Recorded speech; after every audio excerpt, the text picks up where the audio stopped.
Assalamualaikum warahmatullahi wabarakatuh. Halo semuanya. Oke, sebelum kita memulai pelajaran hari ini, kita berdoa terlebih dahulu ya. Berdoa, mulai. Berdoa selesai. Sekarang kita lanjut ke pembelajaran selanjutnya. Masih pada tema 1, yaitu indahnya kebersamaan. Nah, apa yang akan kita pelajari di sini? Kerjasama dalam keberagaman. Perbedaan bukanlah penghalang untuk melakukan sebuah kerjasama. Berikut contoh kerjasama dalam keberagaman yang ada di Indonesia. Oke, sebelum dilanjut, perbedaan atau kerjasama dalam keberagaman yang ada di Indonesia ini yang sering teman-teman lakukan itu seperti apa sih? Ada yang mau menjawab? Jika belum, dilanjut dulu. Kita pelajari terlebih dahulu ya. Oke, yang pertama ada kerja bakti. Di tempat teman-teman masih banyak yang melakukan kerja bakti.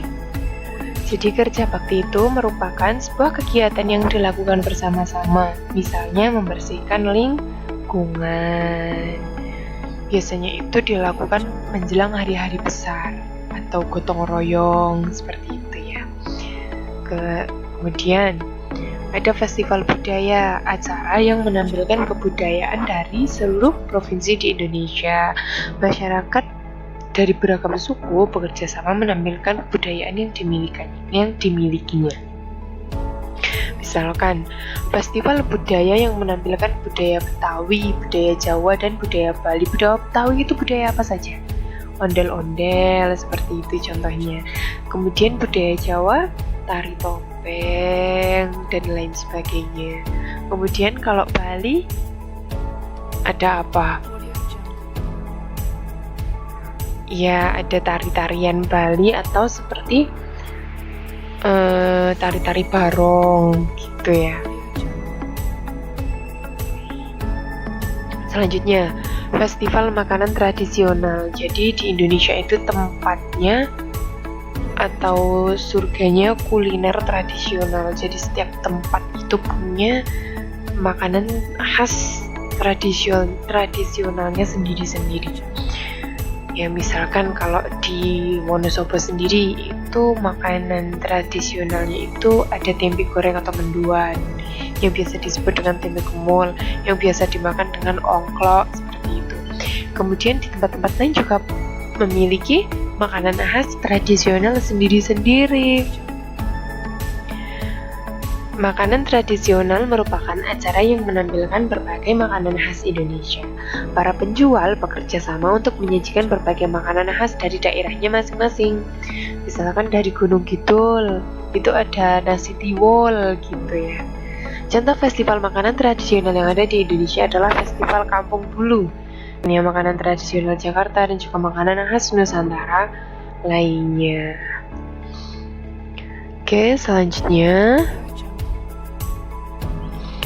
pentingnya sikap persatuan dan kesatuan. Seberapa penting sikap persatuan dan kesatuan yang harus kita lakukan, harus kita tumbuh kembangkan. Mengapa Indonesia memerlukan persatuan? Ada yang mau menjawab sampai di sini sebelum dilanjutkan? Atau mau dilanjut dulu? Baik. Nih, jadi Indonesia itu terdiri dari bermacam-macam suku bangsa. Ya, bermacam-macam suku yang berasal dari banyak sekali daerah, banyak sekali provinsi.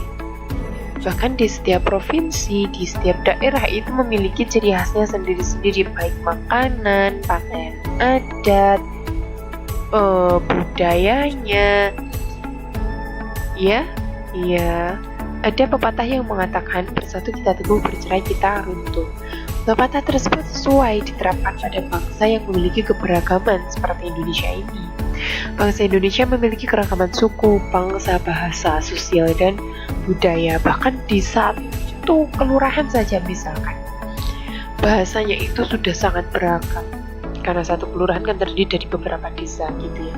Kalau di tempat saya itu dari desa satu ke desa yang lainnya gitu, padahal cuman disekat sama jembatan gitu, tapi bahasanya itu udah beda, logatnya itu udah berbeda, teman-teman. Oleh karena itu bangsa Indonesia memerlukan persatuan agar menjadi bangsa yang kuat. Kalau misalkan dari satu kampung ke kampung yang lain tidak bisa bersatu, terus mau bagaimana?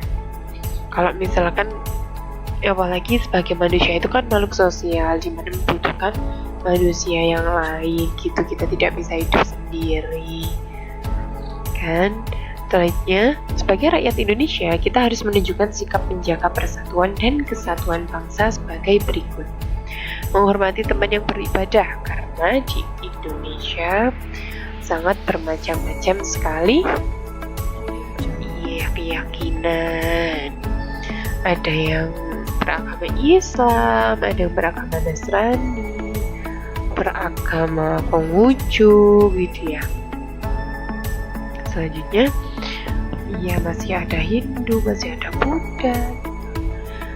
Banyak di Indonesia itu sangat beragam, makanya dikagumi oleh negara-negara yang lain. Tidak membeda-bedakan teman yang berbeda suku, jadi teman-teman tidak boleh membedakan teman-teman yang lainnya yang berbeda suku. Misalkan yang berasal dari mana ya, yang berasal dari suku Dayak juga harus bisa berteman dengan suku-suku Jawa, misalkan yang di Kalimantan gitu ya, suku aslinya suku Dayak gitu. Tapi banyak sekali pendatang dari Pulau Jawa yang datang ke Pulau Kalimantan seperti itu, jadi mereka harus bersatu, kalau tidak bagaimana kan. Selanjutnya, menghormati teman yang sedang menyampaikan pendapat. Tidak boleh ketika teman sedang berpendapat, sedang mengusulkan pendapatnya, sedang menyampaikan sedang menyampaikan pendapatnya gitu, kemudian langsung dipotong di tengah jalan. Apalagi langsung, kalau misalkan tidak setuju, langsung diserang gitu, nggak boleh seperti itu. Jadi kita saring dulu, dikumpulkan, ditampung, setelah itu kita saring, kita filter dulu gitu, mana yang kiranya sesuai, ya, yang kiranya tidak sesuai gitu. Terus meminta maaf jika melakukan kesalahan, nggak boleh malu meminta maaf kalau memang kita melakukan kesalahan. Kemudian menghormati keberagaman budaya lain, tidak boleh saling mengejek antar budaya. Misalkan di tempat saya, caranya begini kok di tempat kamu begini, ya itu sudah budaya mereka masing-masing gitu. Mereka juga tidak boleh menjudge gitu, atau mengejek gitu budaya-budaya yang ada di budaya kita seperti itu. Kemudian di sini, kegiatan yang mencerminkan sikap persatuan dan kesatuan, ini adalah dari backgroundnya ya. Ini adalah contoh dari keberagaman di Indonesia. Untuk mempererat persatuan dan kesatuan, kita dapat membuat sebuah kegiatan yang dapat dilakukan oleh banyak orang. Seperti apa contohnya? Ya, sebelum membuat, sebaiknya kita merancang kegiatan dahulu. Merancang kegiatan berguna agar kegiatan yang akan dilakukan memiliki tujuan yang jelas dan dapat dipertanggungjawabkan. Segala sesuatu yang tidak direncanakan atau tidak distrukturkan dengan baik gitu ya, tidak terstruktur, pasti jalannya juga tidak akan terstruktur, pasti akan berantakan gitu ya kan. Kalau kegiatan-kegiatan yang besar loh ya, kegiatan-kegiatan yang besar, misalnya rancangan kegiatan untuk acara peringatan Hari Kemerdekaan Republik Indonesia di lingkungan rumah. Misalkan mau 17 Agustus, menjelang 17 Agustus mau mengadakan lomba, tanpa ada rancangan yang pasti, tanpa ada struktur yang jelas tiba-tiba, ayo kita lomba gigit kelereng, tanpa ada pengumuman. Terus yang mau ikut siapa, yang tahu siapa, kan jadi membingungkan ya. Seperti itu contohnya. Jadi semuanya sudah pasti dirapatkan dulu gitu ya, bahasanya itu dirapatkan dulu, dirancang dulu, nanti kegiatannya akan seperti ini, alurnya begini. Setelah selesai, setelah matang, baru dilaksanakan. Itu pun belum tentu sebuah realita itu akan sesuai dengan fakta gitu. Maksudnya realita belum tentu sesuai dengan ekspektasi gitu maksudnya ya.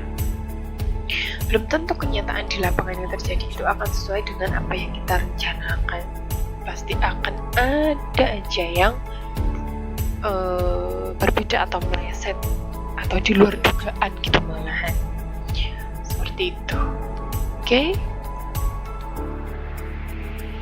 Oh, terima kasih, selesai. Oke, pembelajaran hari ini sampai di sini dulu. Ada yang ingin ditanyakan? Atau ingin istirahat terlebih dahulu, nanti kita lanjutkan untuk pembelajaran selanjutnya ya. Oke, dadah, terima kasih. Wassalamualaikum warahmatullahi wabarakatuh. Selamat beristirahat.